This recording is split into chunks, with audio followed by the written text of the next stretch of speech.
All right, you guys don't be too hard on me. I just made this presentation about 2 hours ago.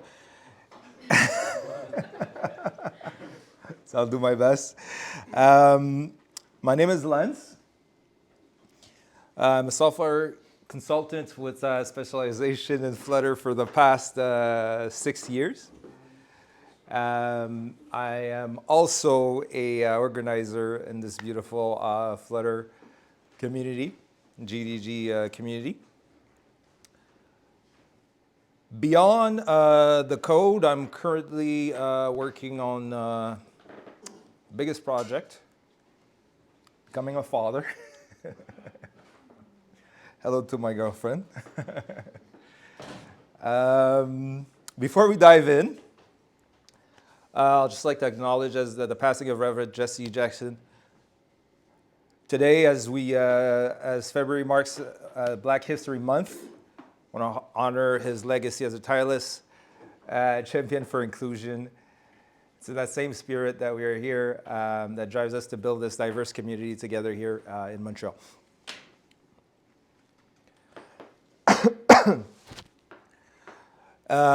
Today's agenda, I'll be presenting Marionette MCP. It's a tool that allows us to drastically cut down the manual effort in verifying AI-generated UIs. Is anybody familiar with Marionette MCP? Just out of curiosity? No one? Okay. Andrzej Skarparty famously said, the hottest programming language who said the hottest programming language is English. As most of us dev, we work with AI every day, so a lot of our code is generated. For us Flutter devs, we know that this is only half of the truth. English generates code, but until now it's been impossible for us to actually we still had to manually test using simulators and emulators and actual devices. So today I want to show you how you can give your English hands and eyes. So again, the reality of our workflow right now, AI provides us with almost instant or very rapid code generation. We become the bottleneck because we want to make sure that what's generated is actually what we wanted. So I'll call that the runtime gap. So generally AI will generate some code and you have to manually drive into the deeply nested screen that you want to test, and then you get a runtime error. And then you cuss at Claude and for wasting your time.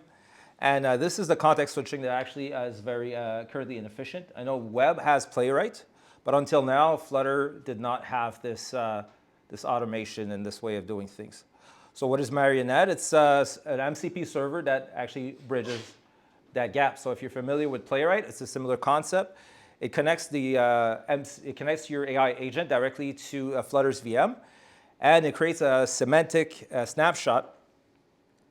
Creates a semantic snapshot that filters out all the non-interactive widget, the columns, the rows, the padding, the center, and it's going to only keep in the context the interactive widgets, some information about that, and turns your app into something that the AI can actually read and then also drive using English.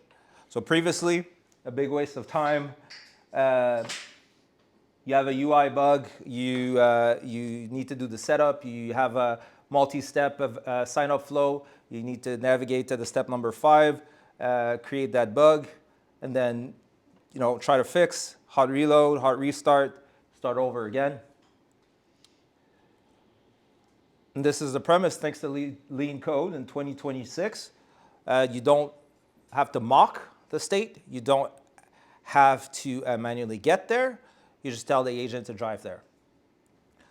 So the AI agent will handle the UI choreography, let's call it. Also, a very interesting use case. Responsive design is hard. Is there a typo? Okay. We can connect the agent to a fleet of devices. So often we'll have to, Flutter developers will develop for Android, iOS, but we'll also develop for web. So we'll want to test our fix, and there's some specifics things that apply to certain platforms only. So we'll want to test our fix on the different environments, on the different devices, if it's Mac, if it's Windows, if it's Chrome, if it's mobile.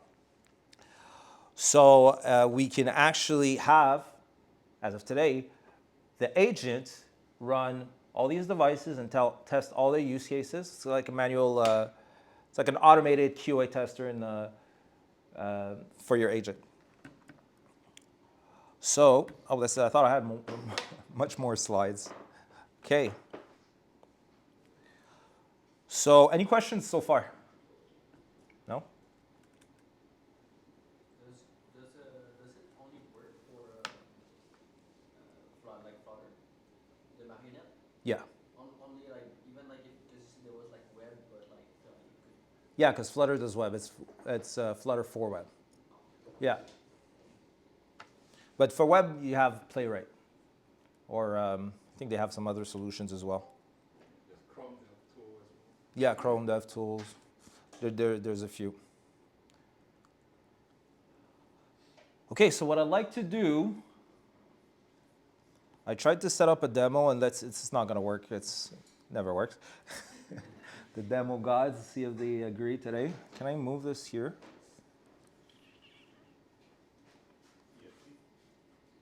Oh no, I can't move this into the other screen. Why not?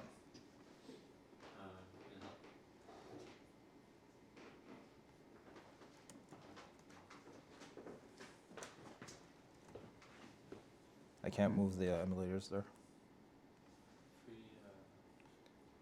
Because you're on full screen? Oh, just change to mirror. Okay. Yeah, fair enough. This one here? Okay. Choose content and mirror. This one? I think it's this one. Yes, yes. Okay, so we'll do that instead.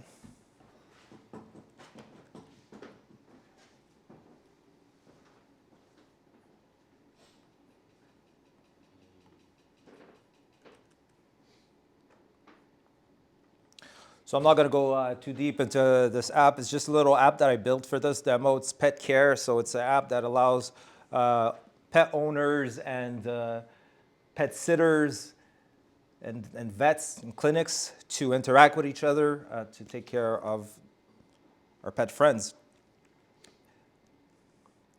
So what I want to do is to show you that we can, for example, so first I'll run the app here.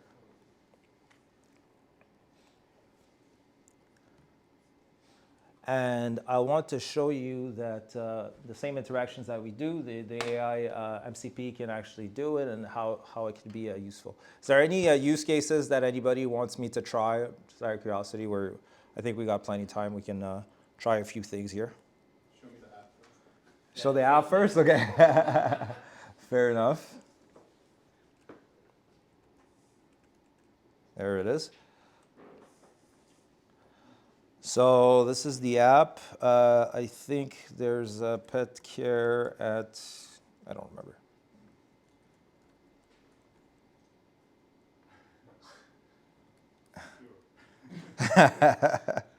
Top-notch security. And then it's demo 1, 2, 3, 4. And so you can toggle, you can do a bunch of very interesting things. And there's the settings, etc. So this is our app. And okay, so I'll kill the app, and then I'll say to the AI to, I don't know, let's say create a new user using Marionette on iOS simulator. You said what? It's gonna No. He's gonna figure it out. That's part of the it's part of the demo. I want to show you that. All right, so it's checking for the devices that are available. Let's see, on another window, I can say, I don't know, create a, so I'll say Claude, and I'll say, why not, we'll say Codex to see who's faster.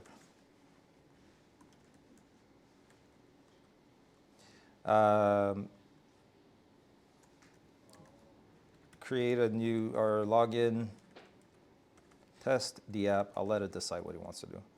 Using Android. I know, typos. It's on purpose.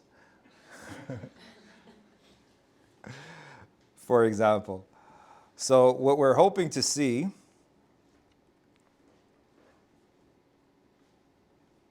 some action here.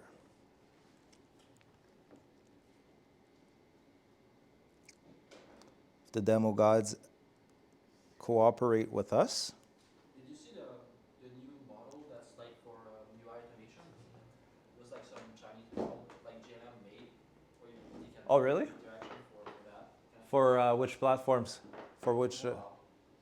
That it can run on mobile for doing automation. Interesting. No, I did not. Do you know the name? It's like ZAI. They have, I don't really know by heart the name of the model, but that's the Z.ai. Okay. Cool.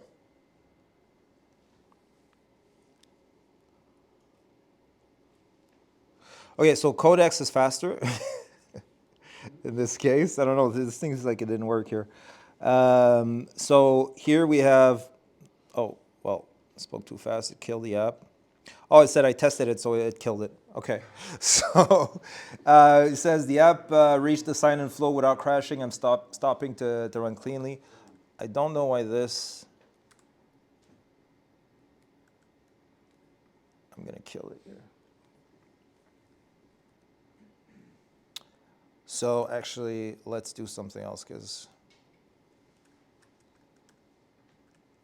I want to show you something useful. So I'm going to say, I think I had a prompt set up here in case this happened.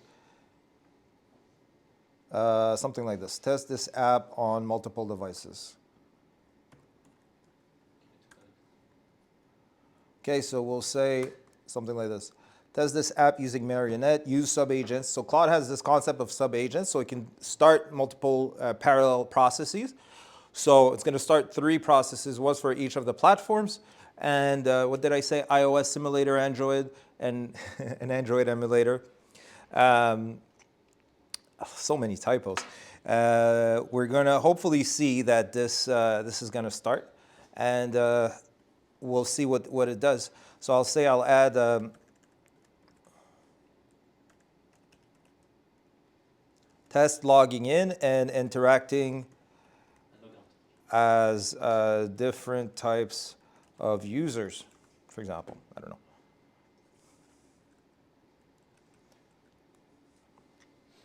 When the model is auto GLM fold multilingual, and it uses the bridge, the debug bridge from Android for interacting with the fold. Okay.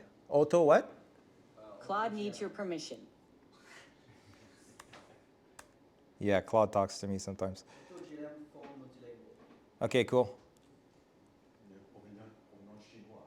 Oui, mais GLM c'est un modèle que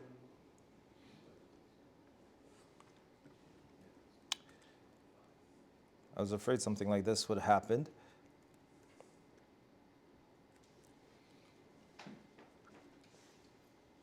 We'll give it another minute here.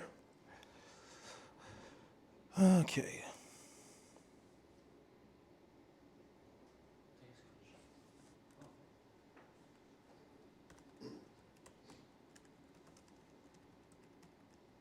I'll say this.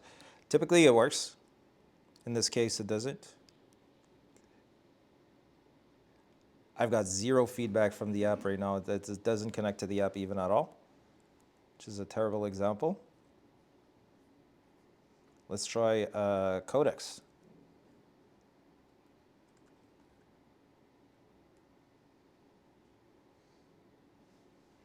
Okay, we can see on Android we got something going on. So we'll say skip Android.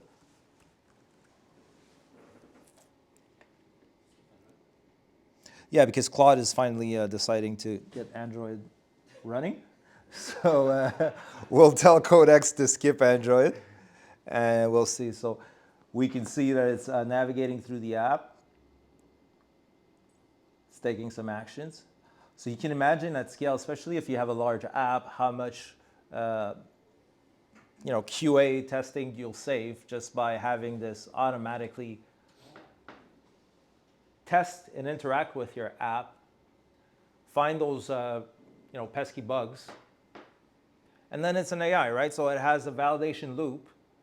It can find the bugs, and then you'll notice there's an extended amount of logs. So it's always useful when you're doing this type of operations. So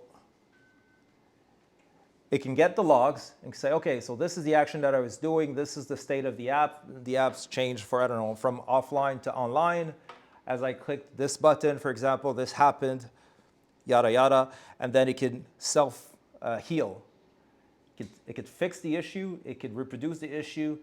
And so this is what we want. The same way that when it's writing code, nowadays it's not gonna stop until it fixes all the linting errors and everything, right? It has this validation loop. Until now, we didn't have this validation loop on the UI. So this, I think, is a great example of a use case for this. So how long would it take you to get the unit testing without Marionette? How long would have taken you, let's say 2-3 years ago, to get to this stage? Well, it depends on the app that you're testing, right? So previously, on this one? Yeah. Like thoroughly testing, maybe an hour or An hour. yeah, but this is a small app, right? Yeah. So, but imagine an hour, and then 1 week later, I make a lot of modifications. I add some features. Maybe there's regression bugs. UI regression bugs are hard to catch, so sometimes design specs are broken as well and stuff like that. So this has the ability to not only visually identify design problems, design specs that are not being respected, has the ability to interact with your app as well. It has, and all the other things that you'd expect, like it could get the logs and fix itself using Flutter Analyze, for example. Also, there's like sometimes you have network things because sometimes you have database and interaction. You said there's network Sometimes issues? there's network, like Yeah. it's not sometimes it's living on its own. So you introduce a stream, for example. You're streaming data across the network. Yeah. And now all of a sudden you have a layer of complexity. You need some high fidelity. Yeah. Exactly. Have you tried that already? Have you succeeded with it? Which case exactly? I'm sorry. If you have a stream of data Claude needs your across permission. the network, have you experimented with that and tried? Not yet. I've only started testing with Marionette about a week ago. It's a fairly new MCP, but I'm sure it can be done. I don't see why not. Right now it's going to test on Chrome. So what was the request? The request was try create a user. So we'll see if we put Chrome on this side here.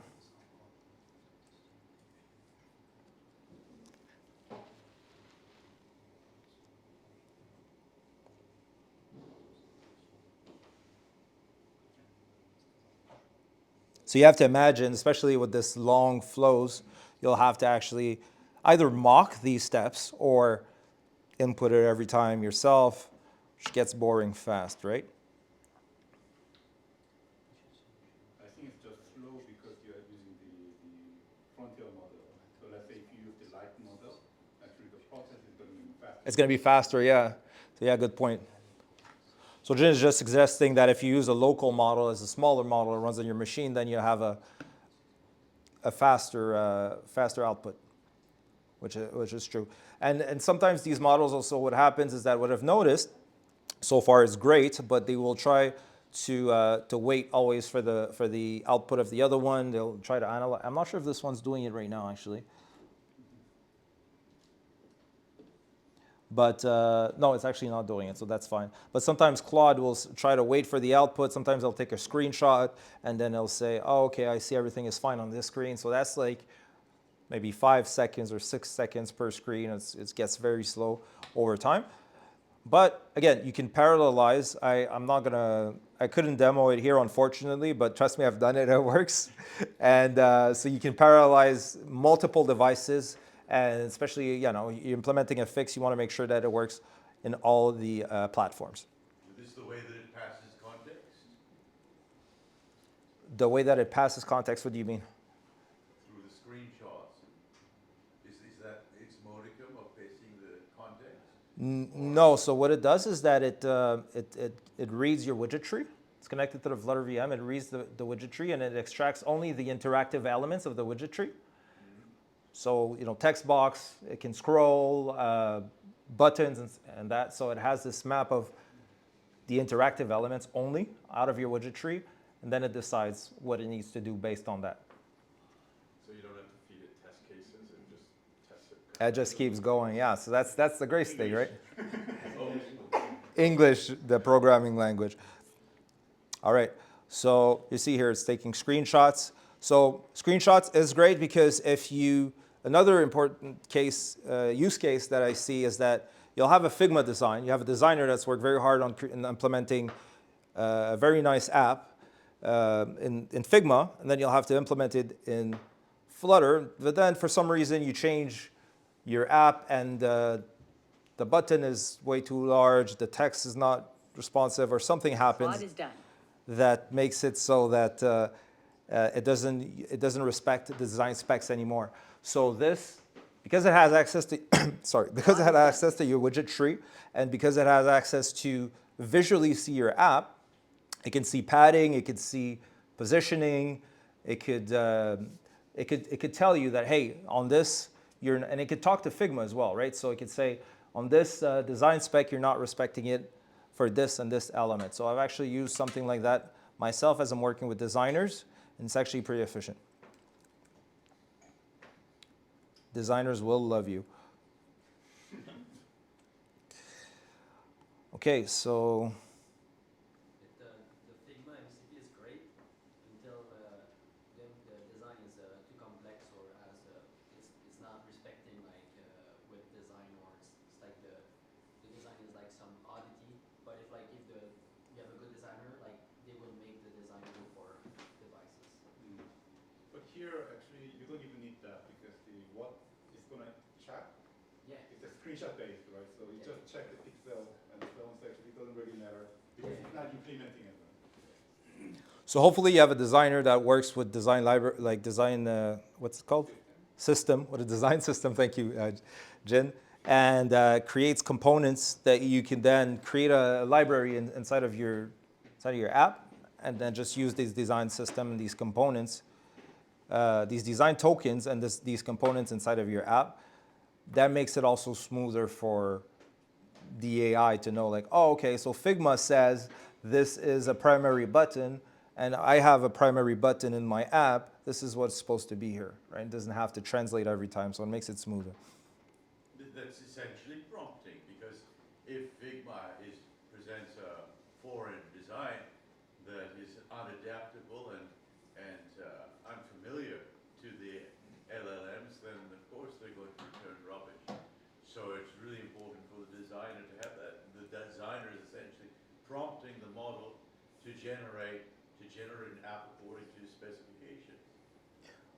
You disagree? I partly disagree. Maybe I'm missing what you're saying, but essentially, if the designer provides the design that's, like I said, with the design system, then you can create those components individually. Let's say the buttons, the headers, whatever, all the design components, and then you can just ask the AI to put them together into your final UI. So does that answer your question, address your point, or no? I think we just disagree here. Okay, that's fine. That's also okay. You're giving it something that it's familiar with, so I think of that as prompting. But I mean, it's it's just a different way of it's looking just at it. data. It's just the data fast. We can talk about it after if you want. Philosophy.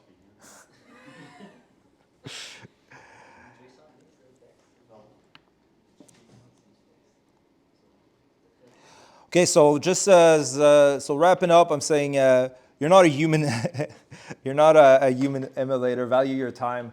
So the time that you spent at manually verifying the output of the AI, the UI output of the AI, you can save by automating these processes using a solution like Marionette MCP. So do delegate the grunt work.